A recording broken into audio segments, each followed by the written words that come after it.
আমি ঘৰলৈ যাবলৈ গাড়ী পাওঁ নে নাপাওঁ ঠিকান নাই দেই। পাই যাম চিন্তা নকৰিবি তই। আৰু নেপালেও কোনো চিন্তা কৰিবলগীয়া কথা নহয়। মই পাপালৈ ফোন কৰি দিম, লৈ আহিব গাড়ী, আমাক লৈ যাবহি। তেতিয়াহ'লে একো চিন্তা নাই, অলপ দেৰি ৰৈ চাওঁ, আধা ঘণ্টামান। গাড়ী পালেতো গুচি যাম, ভালেই হ'ব। আৰু নেপালে পাপালৈ ফোন কৰি দিবি তই। আৰু কাইলৈ এনেও দেওবাৰ, কাম চাম নাই, অফিচত বন্ধই থাকিব। অলপ দেৰি হ'লে একো নহয় দেই, আজি ৰাতিপুৱা দেৰিলৈকে হৈ থাকিম আকৌ। হ'ব, এতিয়া ডাইলগ বন্ধ কৰ, গাড়ী চা, তই এফালে চা মই এফালে চাওঁ। গাড়ী পালে সোনকালে গুচি যাব লাগিব, ইয়াত বেছি দেৰি থাকিব নোৱাৰো। ঐ জুলি, আধা ঘণ্টাটো বাদেই দে, এঘণ্টা হ'বলৈ হ'ল ইয়াতে ৰৈ ৰৈ। ভৰিও বিষাইছেগৈ আৰু মোৰ। নালাগে আৰু এতিয়াও নৰ, ঘৰলৈ ফোন কৰি দে, গাড়ী নাই বুলি কৈ দে। ফোন কৰিছো ৰ পাপালে। ঐ জুলি, নালাগে ফোন কৰিবলৈ বাদ দে, অটো আহি গ'ল। এতিয়া এইখনতে উঠি আমি ঘৰলৈ যাবই পাৰিম। বাইদেউ, ক'লৈ যাব আপোনালোক? আহক সোনকালে, মোৰ অটত উঠি লওক, মই থৈ আহিমগৈ ঘৰত। আৰু এতিয়া ইমান ৰাতি বেলেগ এখনো গাড়ী নাপায় আৰু, মই লাষ্ট। বল আকৌ, কি কৰি আছ? ইমান দেৰি ৰৈ আছিলো গাড়ীৰ কাৰণে, এতিয়া গাড়ীখন আহিলে থৰ লাগি চাই আছ যে। বল। ঐ নিৰু, আমি এই অটোখনত নাযাওঁ নেকি? বলিয়া হলি নে কিনো তই? কেলে নাযাওঁ? কাৰণ ইয়াত ৰাতি হেনো ভূতৰ অটো এখন ঘূৰিবলৈ ধৰিছে। কেলে দুজনী ছোৱালী হেৰালে নহয়, গম নাপাওঁ নেকি? অটোত উঠি হেনো নাইকিয়া হৈ থাকিলে, আজিলৈকে ঘৰে নোলালেগে। বাইদেউ, ময়ো শুনিছোঁ আপোনালোকে কৈ থকা সেই ভূতৰ অটৰখনৰ বিষয়ে, কিন্তু মই তেনেকুৱা নহয়, মই সেই ভূতৰ অট নচলাওঁ। আপোনালোক যায় যদি আহক, নগ'লে নাই, মোৰ দেৰি হৈছে, যাওঁগৈ মই। ৰ'ব দাদা, আমি উঠিছো আৰু বেলেগ গাড়ী নাই আৰু, আপোনাৰ লগতে যাব লাগিব এতিয়া আমি ঘৰলৈকে। ঐ জুলি, তই ৰাতিখন নক্সা কৰি নাথাক, একো নহয় দাদা, আমাৰ ঘৰটো পোনে নহয় নহয়, সোঁ চাইডেহে ঘূৰিব লাগিছিলে। পোনে লৈ গৈছে যে আমাক আপুনি। বাইদেউ, মই জানো আপোনালোকৰ ঘৰত জেঙনি গাঁৱতহে, মই সোঁ চাইডে যাব লাগিছিলে, কিন্তু পোনে আনিছোঁ আপোনালোকক। এইফালে শ্বৰ্টকাট হয়, কেলে আপোনালোক আগে পিছে আহি পোৱা নাই নেকি এইফালে? নেলাগে, আমাক শ্বৰ্টকাটে নিব নালাগে, আমাক নিজৰ ৰাস্তাই দি লৈ বলক। আপোনাক যিমান পইচা লাগে দিম নহয়। নাই বাইদেউ, মোৰ ঘৰটো অকণমান আগত আছে, মানে মই ঘৰত পটককৈ সোমাই যাব লাগিব, সেইকাৰণেহে এইফালেদি আহিলোঁ। আপোনালোকক আজি এইফালেদিয়ে লৈ যাম মই। ঠিক আছে তেনেহ'লে, বলক। কিন্তু আমি এইফালে গ'লে গঞ্জু হাবিহে পামগে। ৰখাবলৈ কৈছোঁ নাই মই গাড়ী, আপুনি আমাক হাবিৰ মাজলৈ কেলে লৈ আহিছে? ইমানকে ৰখা কৈ আছ, তহঁতি অথনিৰ পৰা ৰখাই দিছোঁ ৰহ। ঐ, তোৰ নিচিনা মানুহৰ পৰাই আমি শান্তিত থাকিব নোৱাৰা হ'লো। আমাৰ ঘৰটো আছিলে জেঙনি গাঁৱত, তই আনিছ আমাক গঞ্জু হাবিৰ ফালে। তহঁতক মই ইয়ালৈ অনা কাৰণ আছে, তহঁতি এতিয়া ইয়াৰ পৰা বাচি যাব নোৱাৰ, মই তহঁতক খতম কৰি দিম। তই মোৰ লগৰজনীক কেনেকে চৰ মাৰিবলৈ সাহস পালি? কোন তই? ৰহ, মই কোন দেখাই আছো তহঁতক। ঐ জুলি, এইটো ভূতেই হপায়। ঐ, ভূতৰ অটখনৰ কথা কৈ আছিলি যে তই, এইখনেই নেকি আকৌ?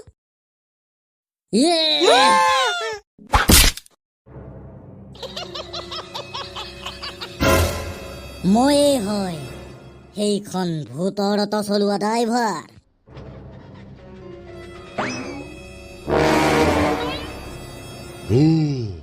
আনি দিলে মোক ভূতৰ অট চলোৱা ড্ৰাইভাৰটোৱে দুজনী ছোৱালী। এতিয়া মই এই দুজনীক নি ডিঙি দুটা কাটি ছিঙি কেঁচা তেজ খাব লাগিব আৰু যজ্ঞ কৰিব লাগিব।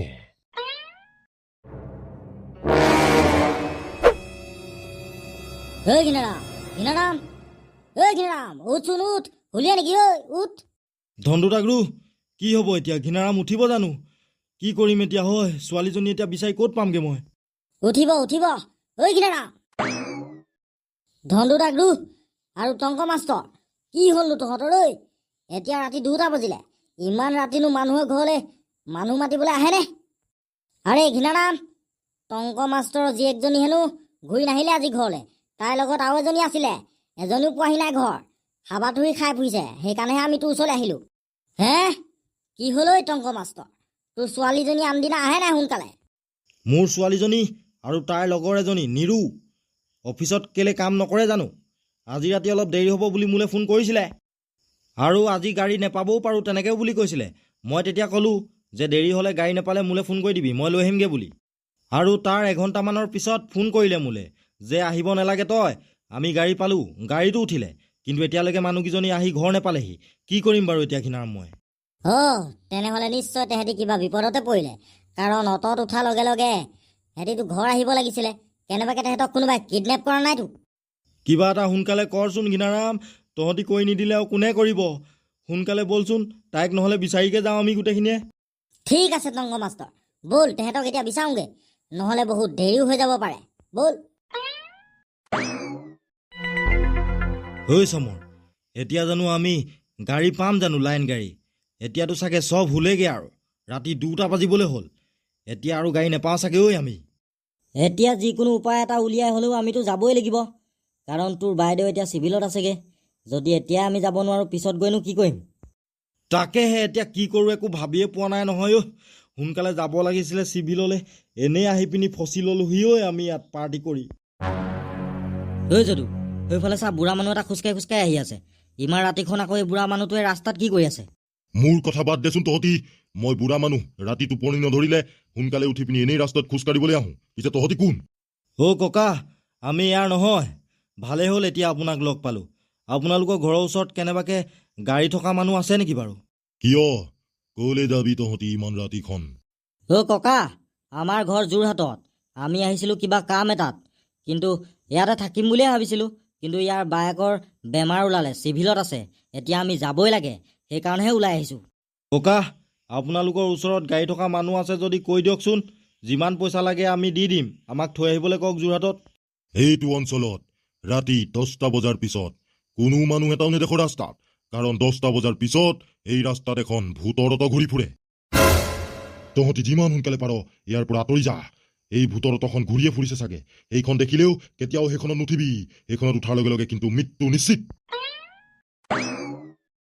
যদু, কি কথা কৈ থৈ গ'ল এই ৰাস্তাত পোৱা বুঢ়াটোৱে?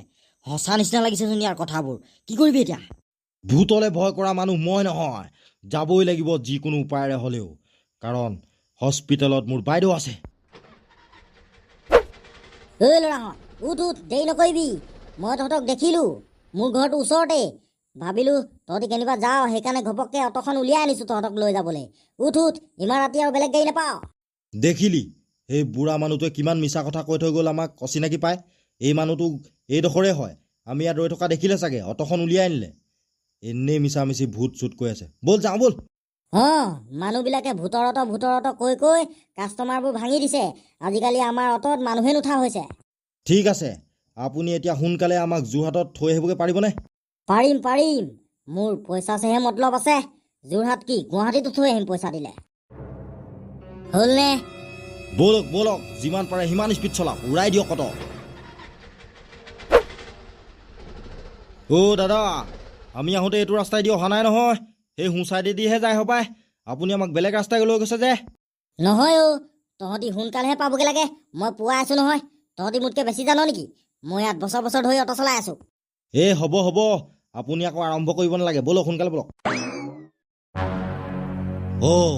এইবাৰ আকৌ ড্ৰাইভাৰটোৱে আমাক ঘন জংঘলৰ মাজত ভৰালেহি যে। ক'লৈ আনিছে হয়?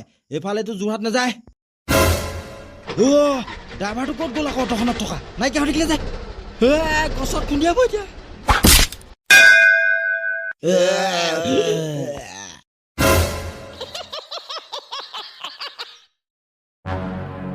মজা মজা, অট ড্ৰাইভাৰ মজা।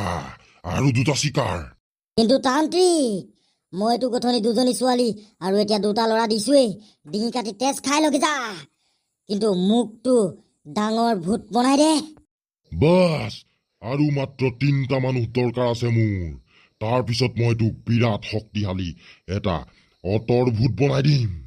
আৰু 3টা মানুহৰ ডিঙি কাটি যেতিয়া মই কেঁচা তেজ খাম আৰু যজ্ঞ কৰিম, তেতিয়া ময়ো ডাঙৰ ভূত হৈ যাম আৰু তই এটা অটৰ ডাঙৰ ভূত হৈ যাবি।